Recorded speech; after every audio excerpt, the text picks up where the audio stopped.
السلام عليكم ورحمة الله وبركاته. الله يحميكم ويحمينا ويسعدكم ويسعدنا دائما وأبدا، قولوا آمين. فهلا اليوم راح نساوي مع بعض سمك مشوي على الفحم على الطريقة البغدادية العراقية. كثير هذا طريقة مشهورة وطيبة جدا، اسمه سمك المسكوف. فهذا سمك طيب مشهي وسهل. يلا على بركة الله، قولوا بسم الله وصلوا على النبي، اللهم صل على محمد. فهلا بدنا نروح أول شيء عند بياع السمك ونجيب سمكات طيبين وظراف وتازة قليلين حسك، شايفين شلون؟ ومهبرين، بيكونوا منظفين من برا ومن جوا. هلا بدنا نحن كمان ننظفهم اذا في لازم، يعني عرفت شلون؟ شوفوني هلا وتابعوني شو عم بساوي خطوه خطوه. ما هيك شكلها بعد ما فتحناها، شايفين شلون؟ هلا هيك بدنا نسويها. هلا بنحط لها البهارات ونبهرها ونخليها لشي ساعتين ثلاثه او لثاني يوم لحتى نحطها على الحطب وعلى الجمر. هلا بنساوي وحده ثانيه. السمكتين نظفناهم نشفناهم بمحارم. هلا ندهنهم ببهارات وتوابل. ندهنهم، عنا تمر هندي حطيت له شويه زيت وشويه مي حتى صار هيك. نخلطه هلا مع شويه زيت مع التوابل هدول. شو هدول التوابل؟ احفظوهم.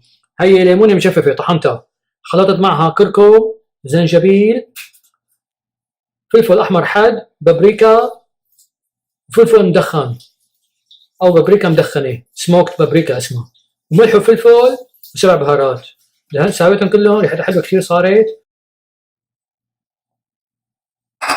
هلا بنحط شويه زيت، معلقه من البسكفوف، بندهن السمكه. عملنا الخلطه، لبسنا كفوف. هلا الكفوف بدينا نتبل.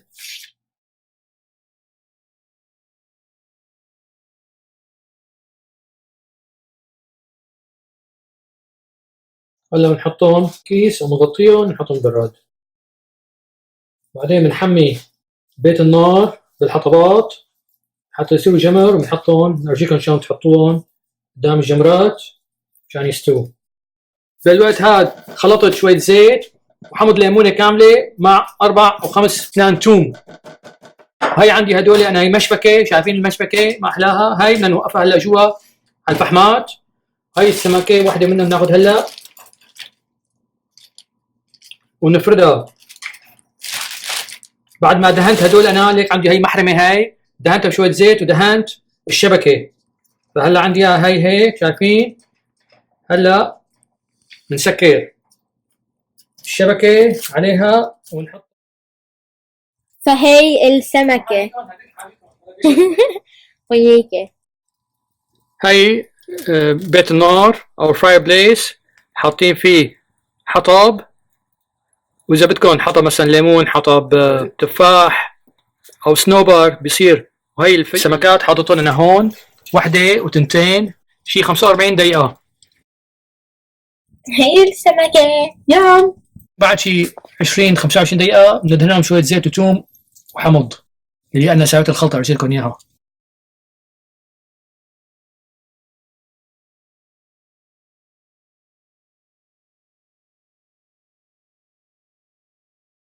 Wow, that is so cool.